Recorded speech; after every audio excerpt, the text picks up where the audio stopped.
मैं हूं पंकज कुमार साहब और आज 12th क्लास के जीव विज्ञान सब्जेक्ट को आपके सामने लेकर आया हूं। और आज हम जीव विज्ञान के फर्स्ट चैप्टर जीवों में जनन के बारे में समझेंगे, पढ़ेंगे। तो उससे पहले मैं आपको बताना चाहूँगा कि जीव विज्ञान जो सब्जेक्ट का नाम है वह सब्जेक्ट आखिर हम उसमें क्या पढ़ने वाले हैं उसके बारे में जानना जरूरी है। तो जीव विज्ञान कई परिभाषा अगर कहा जाए तो जीवधारियों का अध्ययन करना ही जीव विज्ञान कहलाता है। एक सिंपल सी अगर परिभाषा दूं तो विज्ञान की वह शाखा जिसमें जीवधारियों के बारे में जानना या उनके बारे में परखना, विश्लेषणात्मक रूप से जानना या अध्ययन करना ही क्या कहलाता है, जीव विज्ञान कहलाता है। और इस जीव विज्ञान के जो जनक हैं वे अरस्तु हैं। और इस जीव विज्ञान का फर्स्ट प्रयोग जिन्होंने किया था उनका नाम लेमार्क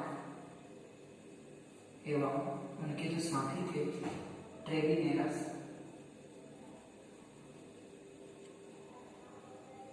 इन्होंने 1801 में इस शब्द का प्रयोग किया था। किस शब्द का प्रयोग किया था? जीव विज्ञान शब्द का प्रयोग किया था। चलिए अब हम इस टॉपिक पे चर्चा करते हैं। यह जो टॉपिक है वह जीवों में जनन, रिप्रोडक्शन इन ऑर्गेनिज्म, जीवों में जनन के जो टॉपिक है हम इस चैप्टर को आज पढ़ेंगे। तो आपको मैं पहले बता दूं कि ये जो जनन शब्द है वो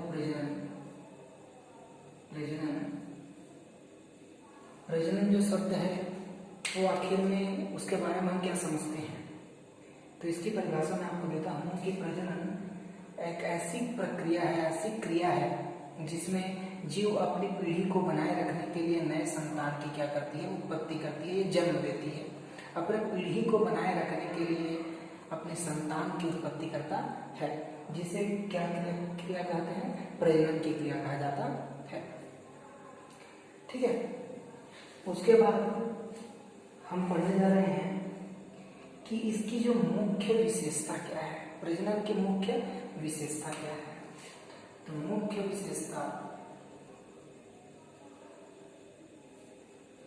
इसकी जो विशेषता होती है वो फर्स्ट है कि युग्मक द्वारा नए जीवों का क्या होना, जीवों का निर्माण और जन्म होना। ओके, इसी का दूसरा पॉइंट कहता है क्या कि जब नए संतान की उत्पत्ति होगी तो ऐसी ही बात है कि कोशिका में क्या होगी, वृद्धि होगी। कोशिका में वृद्धि होगी तो जीवधारियों में भी वृद्धि होगी। तो क्या कहता है, कोशिका एवं जीवों की संख्या में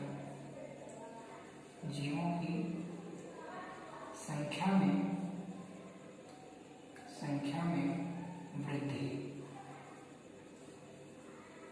ये निश्चित बात है, जब एक दूसरा जीव जन्म लेगा, दो के साथ एक नया जीव अगर आता है तो उसकी कोशिका में डेफिनेटली वृद्धि होगी और जीवधारियों की संख्या भी बढ़ेगी। तीसरा पॉइंट क्या कहता है, तीसरा पॉइंट कहता है कि कोशिका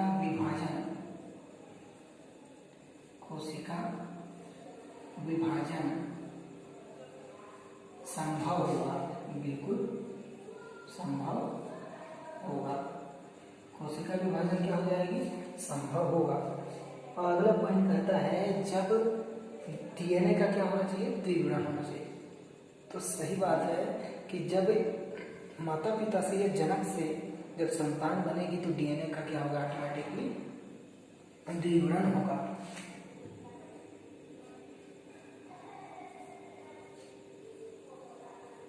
डीएनए का द्विगुणन।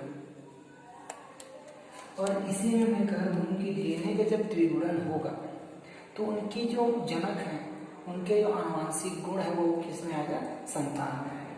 तो आनुवांशिक गुण आनुवांशिक गुणों का स्थानांतरण।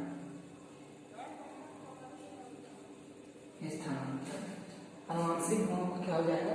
स्थानांतरण होगा। लास्ट पॉइंट है कि इस जो प्रक्रिया है, किसकी प्रक्रिया? प्रजनन की जो प्रक्रिया है, प्रजनन की प्रक्रिया में आरएनए, प्रोटीन और जैव रासायनिक पदार्थों का क्या हो जाएगा? पदार्थों का संश्लेषण होता है, संश्लेषण हो जाएगा। यह टॉपिक, इसकी विशेषता है जितने भी, पहले तो मैं बता दूं कि युग्मक द्वारा नए जीवों का निर्माण होना, युग्मक द्वारा क्या हो जाएगा? नए जीवों का निर्माण होगा, जिससे उसकी पीढ़ी क्या होगी? बढ़ती जाएगी। दूसरा कहा था कि कोशिका एवं जीवों की संख्या में क्या हो जाएगी? वृद्धि होगी। तो कोशिका और उसके जीवों में वृद्धि होगी कब होगी? जब नई संतान उत्पन्न होगी, पैदा होगी। अब तीसरी बात कहता है कि कोशिका विभाजन संभव होगा। सही बात है कि जब क्या होगा? नया जीव आएगा तो उसकी कोशिका में क्या होगी? फिर से विभाजन होगा, फिर से उससे क्या होगी? वो जनक बनेगा, फिर अपनी संतान लाएगा।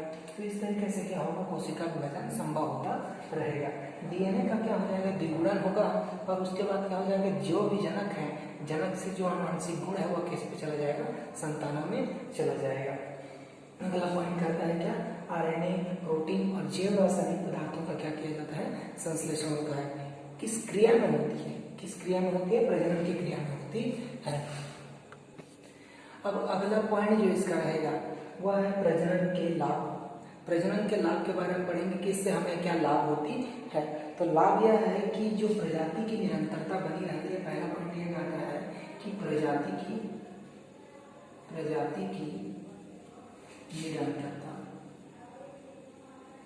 निरंतरता बनी रहती है, क्योंकि यह सही बात है कि जब प्रजनन होता रहेगा तो उसकी प्रजाति का क्या होगा?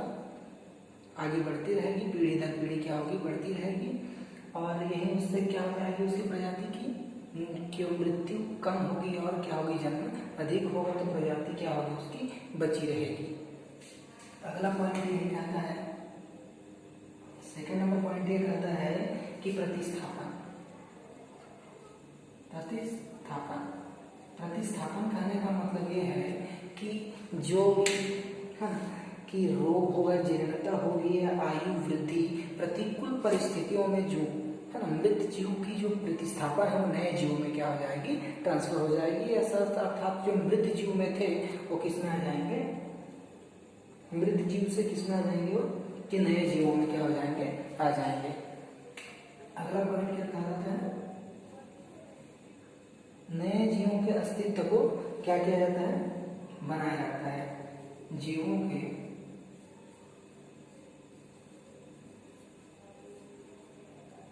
अस्तित्व को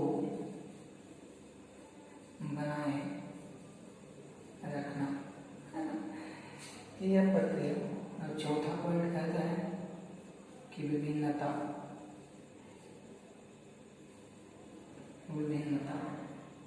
पांचवा पॉइंट विभिन्नताओं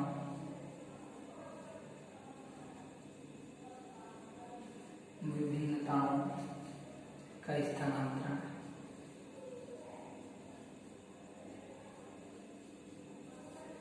ये जो पॉइंट है, जीवों के अस्तित्व को बनाए रखना।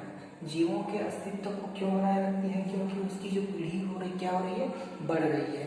प्रजनन के कारण क्या हो रही है? उसकी पीढ़ी दर बदर क्या हो रही है? बढ़ रही है। जब उसका अस्तित्व क्या है?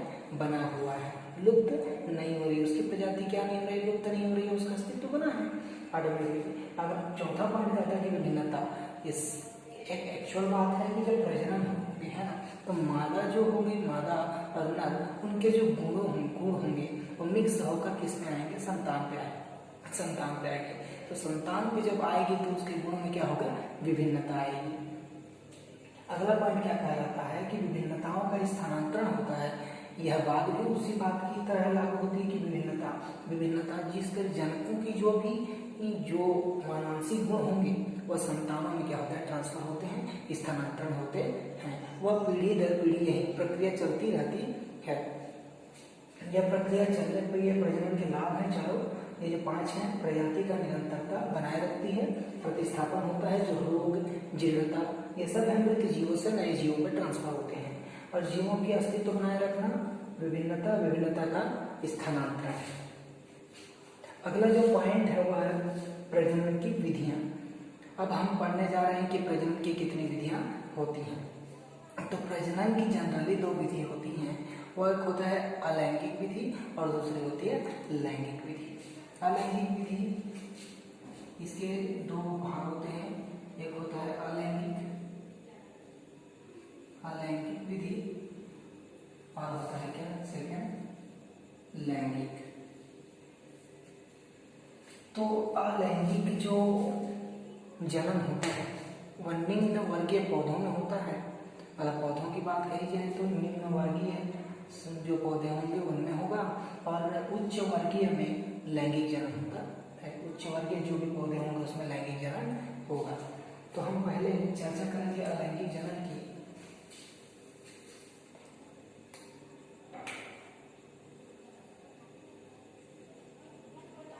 अलैंगिक जनन, अलैंगिक जनन, ये अलैंगिक जनन वह प्रक्रिया है जिसमें जनन इकाइयां अर्धसूत्री विभाजन नहीं करती, और ये बिना जनन के, निषेचन बिना किए क्या होती है, संतान की उत्पत्ति करते हैं। बिना जनन के और बिना निषेचन के यह संतान की उत्पत्ति करते हैं, जन्म देते हैं। तो इसमें आपको बता दूं मैं, अर्धसूत्री विभाजन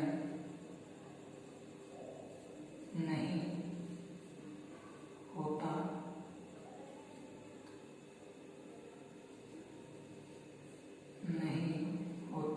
है। अर्धसूत्री विभाजन इसमें नहीं होता है, और यह बिना निषेचन के ही क्या करते हैं, संतान की उत्पत्ति करते हैं। इसीलिए इसे एक जनकीय कहा जाता है। और इसमें होता है क्या, समसूत्री विभाजन होता है, समान रूप से विभाजन होता है, अर्धसूत्री विभाजन नहीं होता।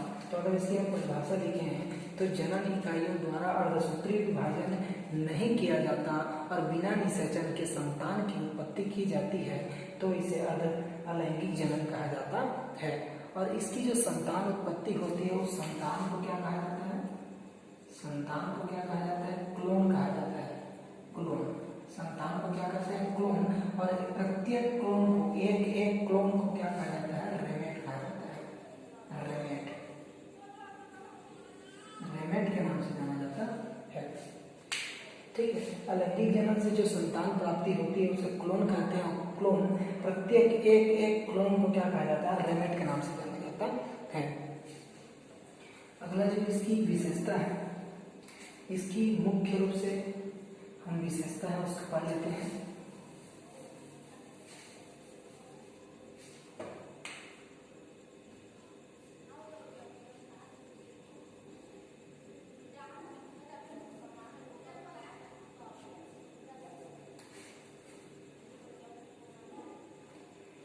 इसकी पहली विशेषता, इसमें जनक कितने होते हैं, एक जनक होता है, इसलिए इसे क्या कहते हैं, एक जनकीय अलैंगिक जनन कहा जाता है। दूसरा,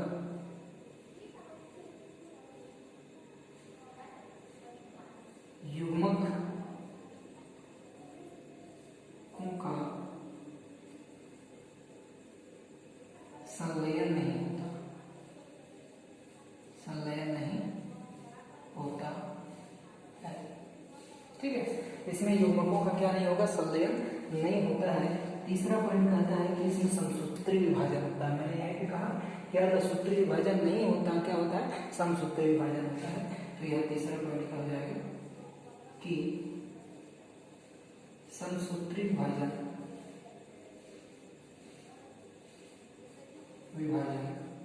होता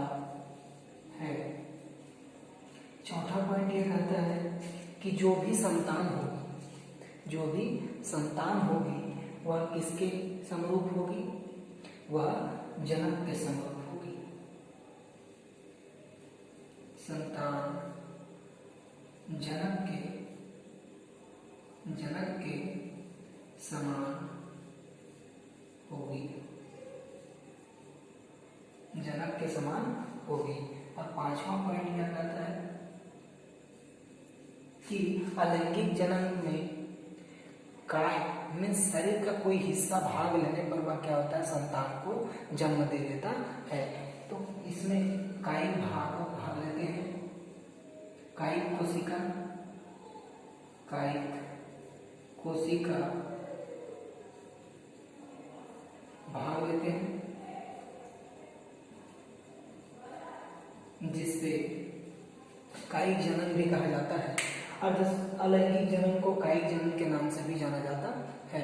इसमें किसी भी पेड़ पौधे के कुछ हिस्से या तो उसकी कलिकाएं या तो काय भाग एक अलग होकर, जिस प्रकार हाइड्रा एक एग्जाम्पल है, हाइड्रा जो अपने भाग को तोड़कर नए संतान की उत्पत्ति करता है, जो सेम टू सेम उसी प्रकार होते हैं। उसी प्रकार ये अलैंगिक जनन में जो कायिक कोशिका होती हैं वो एक अलग होकर क्या होते हैं? संतान की उत्पत्ति करते हैं, और इसे ही क्या कहा जाता है? कायिक जनन के नाम से भी जाना जाता है। और अलैंगिक जनन को कायिक कोशिका भी कहा जाता है। अब हम अगली जो टॉपिक पढ़ेंगे वह अलैंगिक जनन की क्या लाभ हैं। तो अलैंगिक जनन से क्या लाभ होते हैं उसके बारे में हम चर्चा करेंगे। तो अलैंगिक जनन से जो लाभ होता है वह पहला कि इसमें सिंपली से आप पढ़ चुके हैं, इसकी विशेषता में इसमें जनक क्या होता है? एक होता है। तो एक जनक का होना इसका पहला लाभ है। एक ही जनक क्या कर सकती है? संतान की उत्पत्ति कर सकती है। इसमें दो जनकों की क्या होती है? आवश्यकता नहीं पड़ती है। एक जनक ही क्या कर सकता है? इसकी संतान की उत्पत्ति कर सकता है। दूसरा,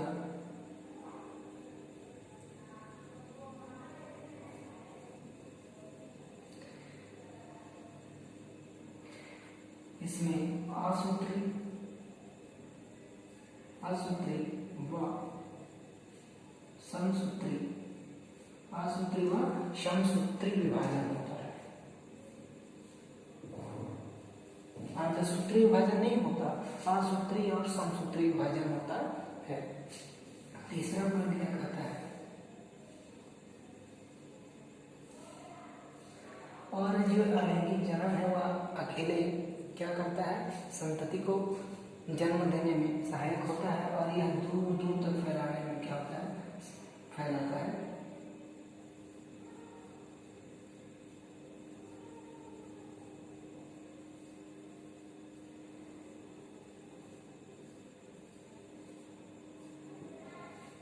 ठीक है। अगला पॉइंट क्या कहता है? केवल एक जंतु बहुत अधिक संततियों का क्या कर सकता है? जन्म दे सकता है। कितना जीव? केवल एक जीव, केवल एक ही जीव है ना, एक ही जीव बहुत सारे जीवों को